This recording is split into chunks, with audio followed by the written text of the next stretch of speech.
So we have our gracious friend and client Greg here, the owner of the Magwag. You know, before we do anything else, tell us a little bit about yourself. You know, who you are, where you're from, your star sign, maybe. Okay, well, my name is Greg Davies. I'm a Canadian here at in Detroit. Well, I guess Mount Clemens to be exact. I first met Dan and Hillary at the shop when they were in Oakville. And a little bit about me: I'm an old guy. I am now retired. I was formerly trained as an accountant, and that's what I did in my professional career. And I met Hillary to working on a small at a car show in Toronto, and just to do a small repair on the car, and it's turned into a lot more since then.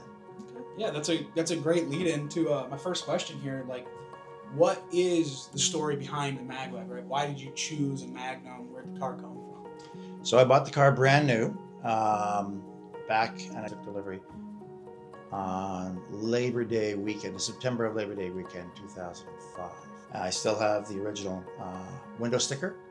And I bought the car back then because I had a young daughter who was playing hockey, and I needed a car with some room, and I did not want a minivan, and I wanted some performance. And so I bought that car to be able to take her and another teammate to various hockey arenas. So that's a really cool background. So when you decided to turn the car into what it is today, right? What was the first modification you decided you wanted to make? Well, in terms of what the car is today, I had no pretension about racing. The car now is a full-on dedicated drag race car. But at the time, when I got the car, the first modification was done before I even brought the car home, and I didn't know about drag racing; it was about customization. And the first modification was tinted tails, and I actually bought a set of OEM taillights before the car was ever delivered, and had them tinted at a place called John's Tinted Tails, found on the internet, and delivered to me. And when I picked up the car from the dealer, before I went home, I stopped at another shop because I had not done any hands-on stuff in the car at all back then, and stopped at another shop and had the taillights installed. Okay. Well, speaking of what modifications you're going to do to the car, do you have any future plans on what you're going to do next? What you're going to bring to the table? Well, I mean, never say never when it comes to car mods, but the car has had a lot of modifications, and I'm beginning to reach my goals in the drag racing scene. So I think realistically, things after this point are going to be on the small side if I'm going to do any sort of modifications. I mean, if you look at the car, there's a lot that's been changed on the vehicle. So I can't really think of any more than what we're finishing right now, which is the great new hood, and just getting it back on the track and testing the new intake manifold. Okay, yeah, yeah. Speaking of that, getting it back on the track and reaching your goals, what's your quarter mile time? My quarter mile time is 8.66 seconds. This is a naturally aspirated Gen 3 Hemi. I don't run like the Hellcats that usually have superchargers. I don't run nitrous. I don't run turbos. I don't run a supercharger. I just run naturally aspirated. And I'd like to get back to being the fastest naturally aspirated Gen 3 Hemi on this type of platform. I've traded that position with a great friend who used to be in California and Tennessee. He's got a Charger, and he's currently running, I think, in the high 8.3s. And I think with my new intake manifold, I might have a chance to catch him. We'll see. So would you say that keeping that engine naturally aspirated, would you say that's probably what is the most unique thing about the build, or would you say there's something else? I would say that's the most unique thing. That's what I talk about. I mean, it's unique because it's just a drag race car that's been stripped with some custom modifications, lots of modifications. But to anyone who understands racing, I just talk about the fact that it's naturally aspirated. Yeah, that makes sense.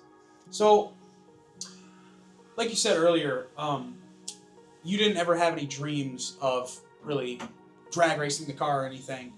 But what made you decide to get into drag racing? Well, that's a really good question. I was at a car show in Montreal where like minded people with Magnums, 300s, and Chargers, um, all customized, really no racers, but it was in Montreal, and we decided to go to a racetrack. called Naperville. And so I ran the car down the track with my 20-inch aftermarket heavy, chunky aluminum rims. And I ran a 13.0, and I thought, wow, that's better than I thought. I wonder if I can improve on that. I wonder if I can get a 12.5 second. And I caught the bug, and I've been spiraling down ever since. Yep. Yeah. Start off trying to get to 12.5 seconds. Now you are at 8.6. You know. Yes. Yeah. You know, you're down at 8.6, right? But what, if I can ask this question? I know sometimes you drag race guys are a little bit secretive, but what are your horsepower and torque ratings? You know. Well, I've never actually dynoed the engine in an engine dyno per se, but the car on a chassis dyno with this new intake is now running around 700 rear wheel horsepower. That's ridiculous. So we have to rev it up though to 8,400 RPM to get there. That's tacked out. Yeah. So we've got almost all data here, right? We got your quarter mile time. We've got your horsepower rating. What does the car weigh?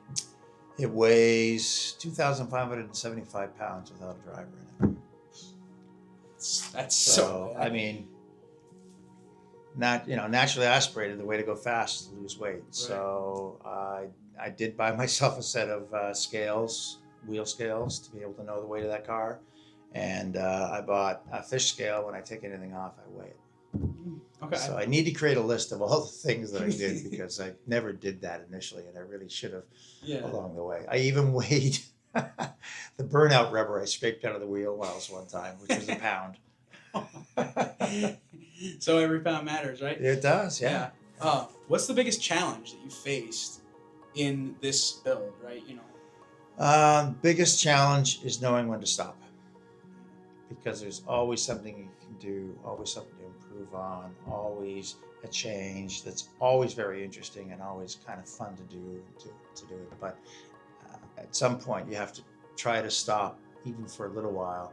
Just take your breath, regroup, be comfortable with what you have, and then maybe take that next step. Yeah. I think that that's something I've noticed, I've picked up on, that you're pretty good about, right? I mean, I've known you, 2-3 years now? At least now, yeah. And I know you always take some time, like, okay, we're going to take a breather until we get into that next stage. And I think that's something that, you know, you say that that's the biggest challenge, but I think you're doing a great job of it. Well, thank you. Yeah. Thank you, man. So, Appreciate it. Just to finish up here, anyone who's looking to get into drag racing, what kind of advice could you give them? You know, you're at the top of one of the classes, right? So what kind of advice would you give to someone who's just getting started? Well, if you're just getting started, I would say, first of all, remember to have fun.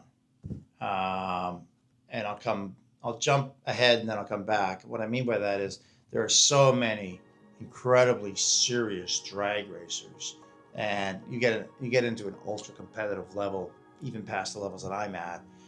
But remember to have fun. So if you're thinking about getting into drag racing, go to your local drag strip that has a test and tune night and bring the minivan, bring the car, the pickup truck. It doesn't matter.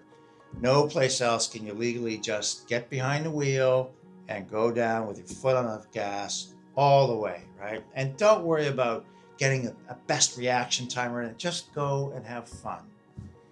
And then if you had fun and you think you want to do it again, then do that one more time. And then once you've done that, think about whether you want to get into this sport and try to think about where you want to get to in that sport. Because I, myself included, you make the next step, you do the third step, which undoes the first step, then you do the fourth and fifth step, which undoes the third step. So think about what your goals are and kindly always work towards that stuff, right? And the more your goals are, you're going to need some money to be able to do it. Yeah. Somebody once said, if you get into drag racing, you won't have any money for drugs. Huh? And I think that's true. Yeah. I think it's probably a much better addiction than drugs, I'd say. Yeah, far better. Yeah. For you. It feels better. Yeah. Sure. Yeah. Well, that was a little bit quicker than I thought. I thought it'd be a little longer. But hey, it's always great to sit down and talk to you. Well, it's great to be here. It's great to be at the shop. It's great to be in a place where you can be creative. Dan and Hillary both encourage the creativity. The reason I have a flip-top hood is because because at the last shop when we were doing that project, we didn't start with a flip-top hood. We just really started with adjusting the hood for some things that were going on underneath to try and make it look a little bit cooler. And then I said I wanted to get rid of the hood line, and then that meant it had attached to the grill, and we thought it would flip, hinged up the way the factory concept car was. But we looked at it and said, this would be nice to flip forward. So the creative side that we can have, that dialogue with Dan and Hillary about that stuff, just work with them, enjoy it, and you're going to get some fantastic results. Appreciate it. I appreciate you taking some time out of your day. I know you're very busy, but Okay. it's always a pleasure talking to you. It's great talking to you too.